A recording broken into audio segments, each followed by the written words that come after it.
pantaloni, ma non hai stile. Perché la gamba è aperta. Vado? Devi volare in Ma in aria. alto. Salta in Io alto. arrivo da Laxi, appoggio le mani e vado in alto. Devi saltare. Devi saltare su Salti, lui. salti. Devi saltare di là da lui. È lui che ti prende, salta. Pensa che sia un balobbe di pelo che dice balobbe di pelo. Pensa che devi andare a prendere un balobbe di pelo e devi saltare. In alto. Ma io pensavo di aver saltato altissimo. No. No. Niente saltato, non hai saltato, no. A me sembrava così.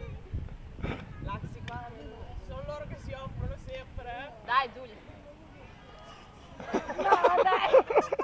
Però allarga le gambe, fantastico. E rischi di cadere perché allarga le gambe. Da ferma, da ferma. Devi saltare più in alto che puoi. Vai in Ti alto. appoggi così. Di più. Comunque per me Devi allargare le braccia, non le gambe, tieni chiuse le gambe. Salta più in alto. Più in alto. Mania. Vai cazzo. no, ci vuole un po' di slancio, ci vuole. No, allora, salta e punta le braccia di Braccia! Ce l'hai forza nelle braccia. Spingere in aria. Te lo faccio su di te. Vorresti Tu arrivi.